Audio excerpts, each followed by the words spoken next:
Lost spring chapter 2। Anees Jung, she is the author of this story. Anees Jung का जन्म कब हुआ था? 1964 में। अनीस जंग 1964 was born in Rourkela and spent her childhood and adolescence in Hyderabad. Anees Jung का जन्म रौरकेला में हुआ था और उनका बचपन और जो 13-14 साल की 13 से 15 साल तक की जो एडोलेसेंस एज रहती है वो कहाँ बिताई? हैदराबाद में। She received her education in Hyderabad and in the United states of America. और उन्होंने अपना पूरा एजुकेशन कहाँ से किया? हैदराबाद से और यूनाइटेड स्टेट ऑफ अमेरिका से, यूएसए से। हर पेरेंट्स वर बोथ राइटर्स, उनके पेरेंट्स दोनों ही क्या थे? राइटर थे, वो लेखक थे।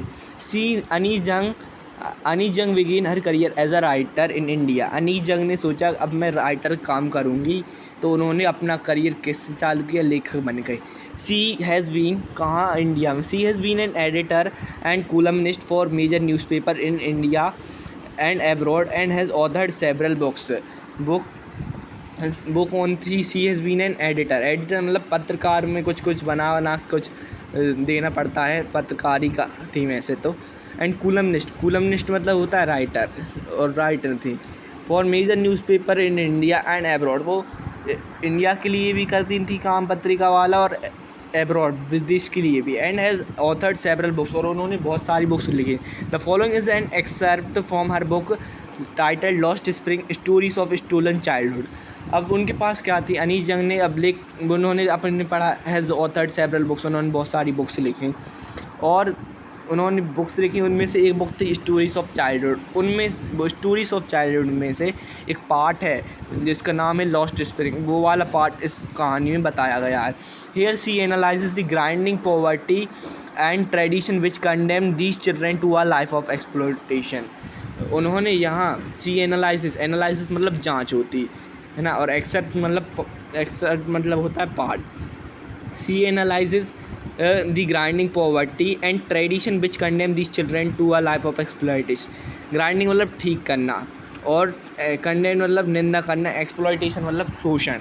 अब उन्होंने जांच की और उन्होंने सोचा कि मैं कुछ लिखूं जिससे ये गरीबी कुछ ठीक ठाक हो, है ना। और उनके इस कहानी में कौन बच्चे रहते? वो रैक पिकर्स रहते, जैसे पन्नी बीनने वाले आते हैं ना, वैसे ही रैक पिकर।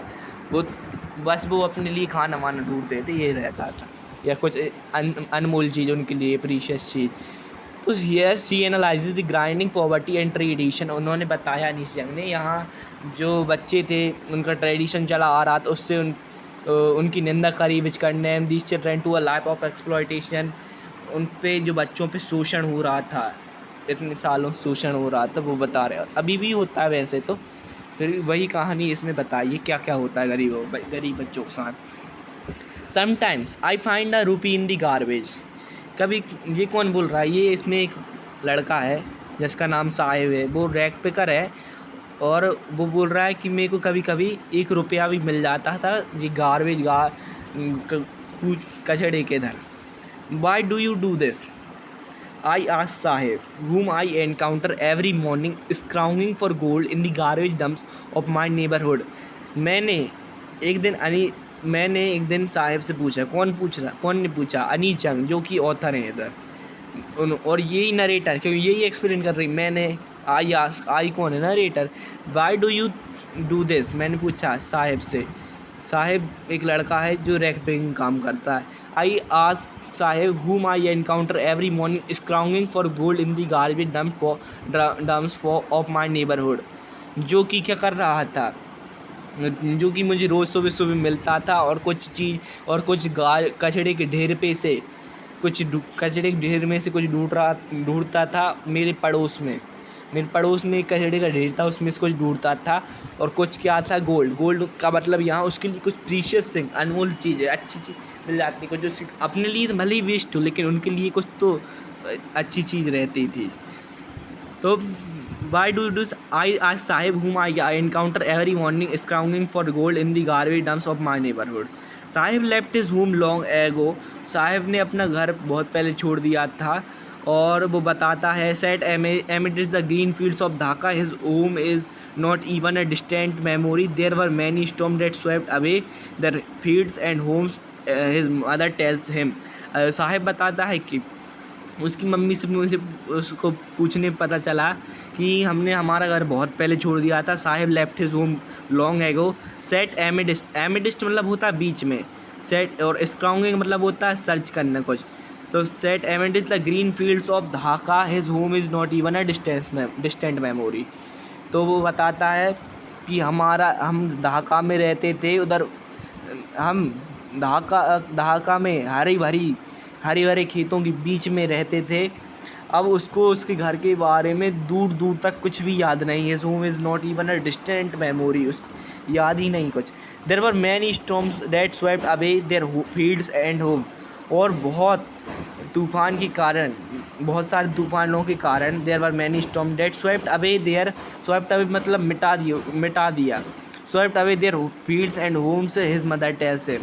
स्वेप्ट अवे तो बहुत सारे स्टॉर्म्स के कारण उनके खेत थे और घर थे वो सब बर्बाद हो गए स्टॉर्म का. इसलिए डेट्स वाई दे लेफ्ट. इसलिए उन्होंने वो ढाका को छोड़ दिया. Looking for gold in the big city where he now lives. अब वो बड़ी बड़े शहरों में गोल्ड ढूंढते हैं. गोल्ड मतलब जो कचरे में से कुछ निकालते हैं, उनके लिए कुछ अच्छी चीज़ में रहती तो उसको वो गोल्ड कह रहे हैं. Looking for gold in the big city where he now lives. अभी जहाँ रह रहा है वो भी एक बिग सिटी है. I have nothing as to do. मेरे पास कुछ करने के लिए. जब अनीस जंग ने बोला why do you do this, Sahib ने रिप्लाई किया मेरे पास कुछ करने को है ही नहीं. I have nothing as to do he mutters looking away. फुसफुसाते हुए बोला मेरे पास कुछ काम करने के लिए नहीं है और दूर देख रहा था. गो टू स्कूल आई से ग्लिबली. मैंने ग्लिबली मतलब होता बिना मतलब कि कुछ भी बोलना. और अनीस जंग ने कुछ भी सोचे समझे बिना ही उससे बोल दिया कि तुम स्कूल जाओ ना, गो टू स्कूल. अब बेचारा गरीब कहाँ से जाएगा, तुम भी सोचो. रियलाइजिंग इमीडिएटली उसने एकदम से सोचा. Realising immediately how hollow the advice must sound. Realising immediately how hollow the advice must sound. अब उनको एहसास हुआ अनीस जंग को कि मैंने कितनी खोखली सलाह दी है इस बच्चे को. सलाह I say glibly realizing immediately how hollow the advice must sound. Go to school, I say glibly realizing immediately how hollow the advice must sound.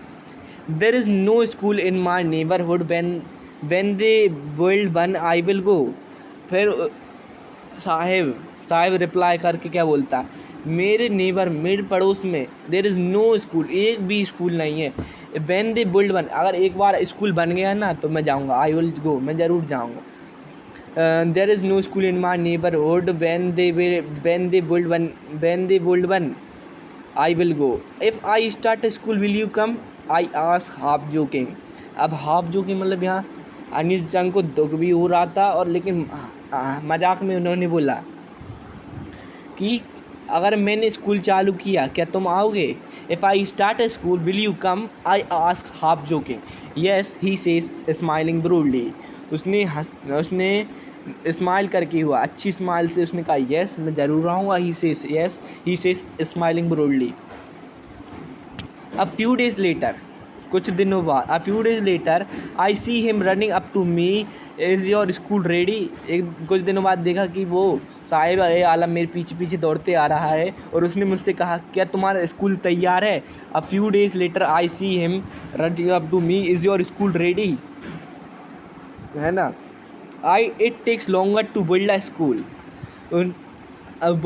School. I say embarrassed at having made a promise that was not meant. अब embarrassed मतलब क्या होता है, guilty. उन्होंने क्या कहा जब उसने कहा, जब साहिब आलम दौड़ के आ रहा था अनीस जंग के पीछे आ फ्यू डेज से लेटर, तो उनका एक साहिब ने उससे पूछा, किससे पूछा, अनीस जंग से पूछा क्या तुम्हारा स्कूल तैयार है. तो अनीस जंग ने रिप्लाई करते हुए क्या बोला, उन्होंने बोला कि it takes longer to build a school. बहुत समय लगता है स्कूल बनाने में. अनीस जंग ने रिप्लाई किया और उनको बहुत बुरा लग रहा था, शर्मिंदगी महसूस हो रही, गिल्टी महसूस कर रही थी, मैंने झूठा प्रॉमिस कर दिया बच्चे से. I say embarrassed. It takes a longer time to build a school. Embarrassed at having made a promise that was no mean. Just मैंने ऐसा promise कर दिया जिसका कोई मतलब ही नहीं है,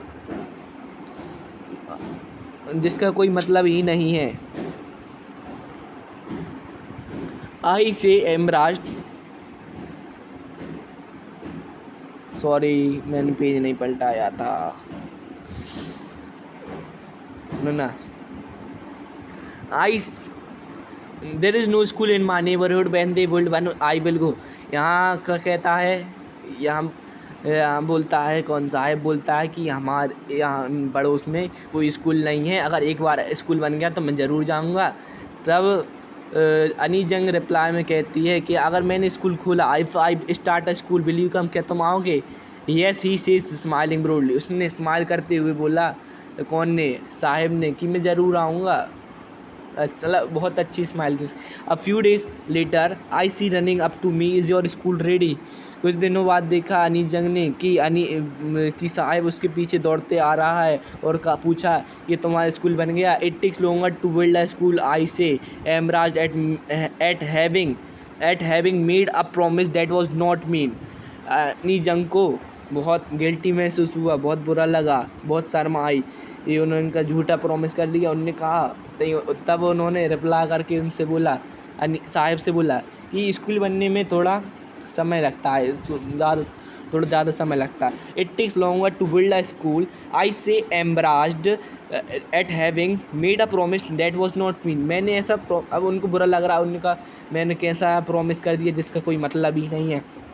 I say it takes longer to build a school, I say embarrassed at having made a promise that was not mean. Embarrassed at having made a promise that was not mean. But promises like mine about in every corner of his bleak world. लेकिन जो मैंने अगर अनी जंग खुद सोचती है कि जो मैंने प्रॉमिस किया है, but promise like me mine, मेरे जैसा जो मैंने प्रॉमिस किया है उससे, ये सभी, ये दुनिया कैसी है आजकल, कलयुग का समय है, तुम पता है, अंधकार में ब्लैक वर्ल्ड मतलब अंधकारमय दुनिया.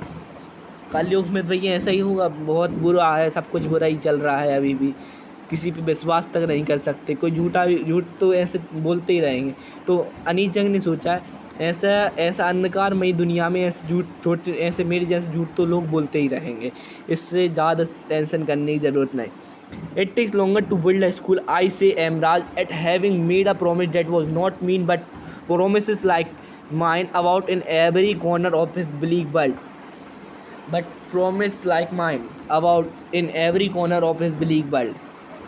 Of his bleak world. His bleak world मतलब साहब बेचारा गरीब है, उसके लिए दुनिया भी एक अंधकारमय है. वो थोड़ा उसको जो करना रहेगा वो कर नहीं सकता. अब पैसा रहता थोड़ा बहुत कुछ कर सकते हैं, या खुद पैसे भविष्य में कमाने लगे फिर देख सकते हैं. अभी तो उसके लिए ब्लीक ही वर्ल्ड है. But promises like mine about in every corner of his bleak world.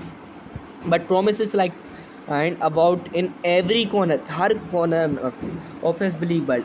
After months of knowing him, महीनों के बाद मैं उसको जानने लगी, तब आई आस्क हिम हिज नेम. मैंने महीनों तक उसको पहचान लिया, ऐसे ही दोस्ती बन गई. After months of knowing him, फिर मैंने एक दिन, अनी जंग बोलती, मैंने एक दिन उससे नाम पूछा. I ask his name after months of knowing him. After months of knowing him I ask his name. I ask him his name. I ask him his name. After months of knowing him I ask him his name. Sahib e Alam मेरा, उसने बताया. ही announces, Sahib ने बोला कि मेरा नाम है साहिब ए आलम. पहले तो उनको नाम ही नहीं पता साहिब है क्या है पहले, लेकिन उन्होंने जब महीनों तक उसको पहचान हो गई, उससे दोस्ती हो गई. After months of knowing him, उन्होंने पूछा, I ask him his name, उससे पूछा क्या तुम्हारा नाम क्या. ही अनाउंसेस साहिब ए आलम. वैसे तो भैया आजकल बहुत सारे लोग टीका मीका लगा के आते हैं, पता चलता है उनका नाम कुछ और निकल रहा है, इसलिए किसी धोखे में ना रहें आप. After months of knowing him I ask him his name Sahib e Alam. He announces After months of knowing him, I asked him his name. Sahib-e-Alam, he announces. He does not know what it means. उसको पता ही नहीं है कि इसका मतलब क्या होता है. He does not know. साहिब-ए-आलम का मतलब नहीं पता उसको. क्या उसके नाम का मतलब नहीं पता.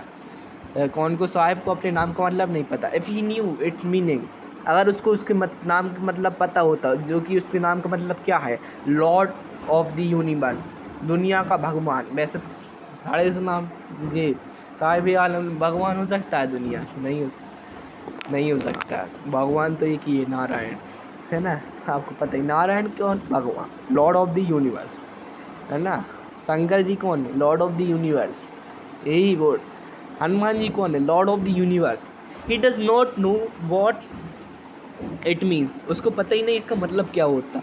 After months of knowing him, I ask him his names.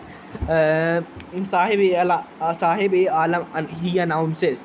He does not know what it's mean. उसको उसके नाम का मतलब नहीं पता. He does not know what it's mean. He does not know what it means. If he knew its meaning, उसको अगर उसके नाम पता होता, Lord of the universe, he would have a hard time believing it. उसको विश्वास ही नहीं होता कभी. मैं सही में क्यों विश्वास? भगवान तो एक ही है ना, नारायण. कहाँ से विश्वास कर ले.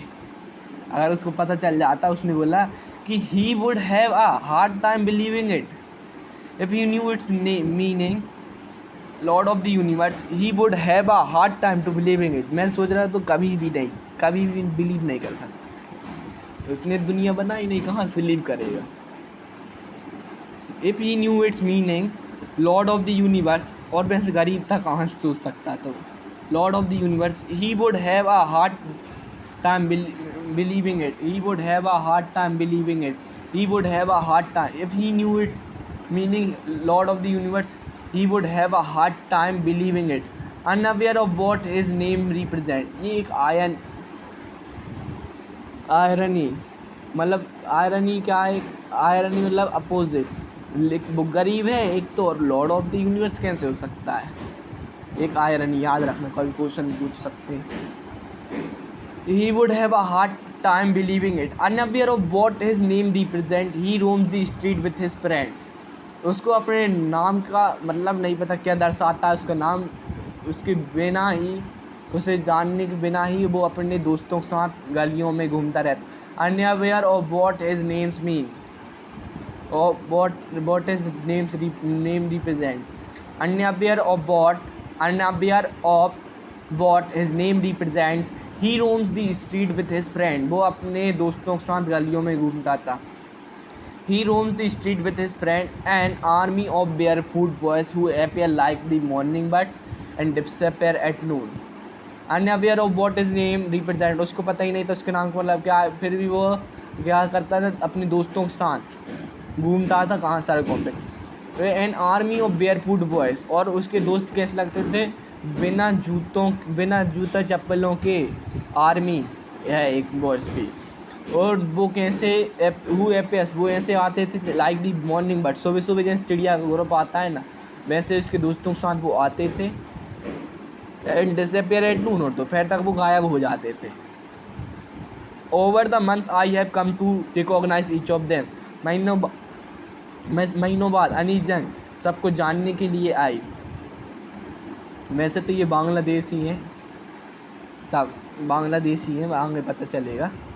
बता रहा हूँ कि बांग्लादेश से लोग आ जाते हैं बिना लाइसेंस वगैरह का जाते हैं, और यहाँ बस आतंकवादी बन जाते हैं. उनको बस भड़का देते हैं, कुछ पैसे दे देते हैं, जिसमें ये मारने पीटने लगते हैं.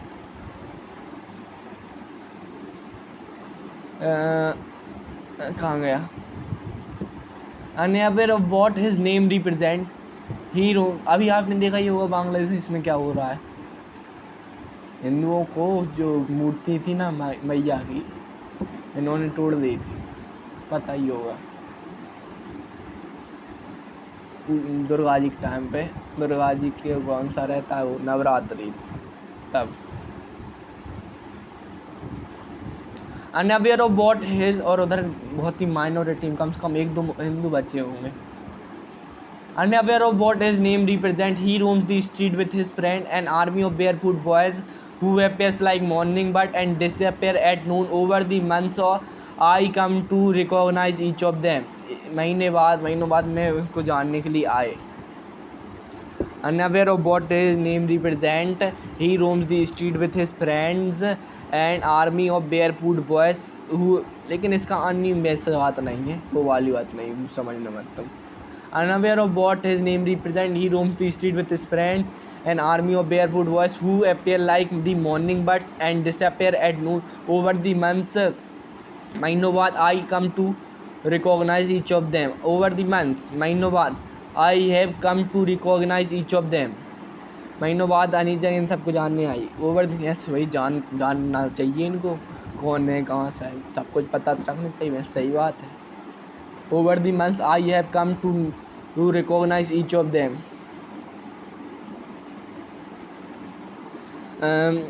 Why aren't you wearing chappals? I asked one. एक लड़का था जिससे अनीजंग ने पूछा कि तुम चप्पल क्यों नहीं पहनते. Why aren't you wearing chappals? I asked one. एक बच्चे से पूछ. My mother did not bring them down from the shelf. He answered simply.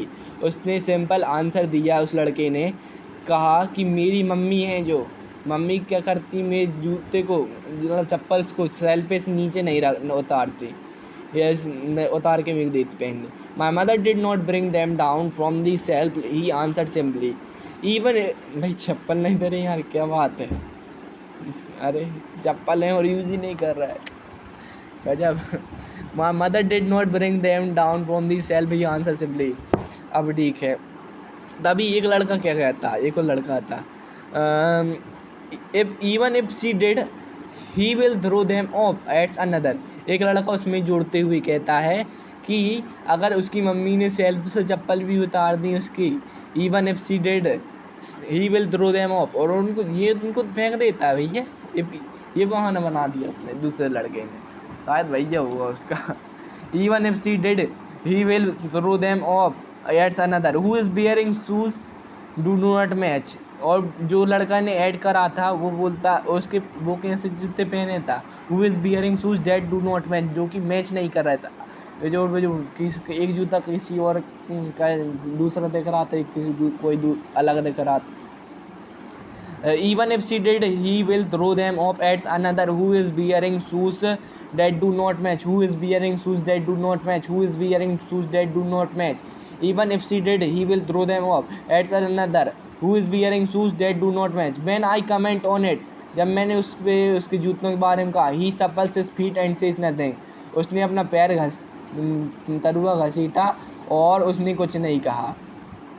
Even if she did, he will throw them off at another who is wearing shoes that do not match. When I comment on it, जब मैंने comment किया, he shuffles his feet and shuffles मतलब होता है घसीटना. He shuffles his feet and says nothing और कुछ भी नहीं कहा. He shuffles his feet and says nothing. I want shoes, says a third. एक तीसरे लड़के ने कहा मुझे जूते चाहिए. Who has never owned a pair all his life. उसने कभी अपनी ज़िंदगी में जूते कभी खरीदे ही, जूते का जोड़ा ही नहीं खरीदा. I want shoes says a third boy who has never owned a pair all his life. Who has never owned a pair all his life. I want shoes says a third boy who has never owned a pair of his life. No pair of his life, pair all his life. Says a third who has never owned a pair all his life. Traveling across the country, I have seen children walking barefoot. Traveling across the country, मैं अपनी country के यहाँ देखती हूँ कि बहुत सारे बच्चे चिल्ड्रन वॉकिंग barefoot बिना जूतों चप्पल घूमते. ट्रैवलिंग अक्रॉस दी कंट्री में घूमते हुए मैंने देखा कि बहुत सारे बच्चे बिना जूते चप्पल्स के घूमते. Travelling across the country, I have seen children walking barefoot in cities on village road. Cities की और गाँव, शहरों और गाँव की रोडों में वो बिना जूते चप्पल घूमते रहते हैं. In cities on village roads. traveling across the I have seen children walking in cities on village roads. से बिना चप्पल के शहर में गांव की रोडों पे घूमते, ये इसका मतलब। It is not lack of money but a tradition to stay barefoot is one explanation. ये पैसे की कमी की वजह से नहीं है, लेकिन ट्रेडिशनल जो चला आ रहा बिना जूते चप्पल के, एक एक्सप्लेनेशन देते हैं ये गरीब लोग। I wonder if this is only an excuse to explain away a perpetual state of poverty. अब अनीजम सोचती, अगर एक ही अनीजम सोचती है कि अगर यही एक्सक्यूज़ हो, इनके पास यही एक्सक्यूज़ होता है to explain perpetual state of poverty, मतलब होता है गरीब की सख्त स्थिति, गरीब की ऐसी हमेशा स्थिति रहती, वो तो हमेशा यही कहता रहता है, ये बोलती। It is not lack of money but a tradition to stay barefoot. Means it is not lack of money but a tradition to stay barefoot is one explanation. It is not lack of money, ये पैसों की कमी कारण नहीं है, but a tradition है, ये tradition to stay barefoot, बिना जूतों चप्पल को रहना। It is not lack of money but a tradition to stay barefoot is one explanation. I wonder if this is only an excuse to explain away a perpetual state of poverty. I wonder if this is only an excuse to explain away a perpetual state of poverty. I wonder if this is only an excuse to explain away a perpetual state of poverty.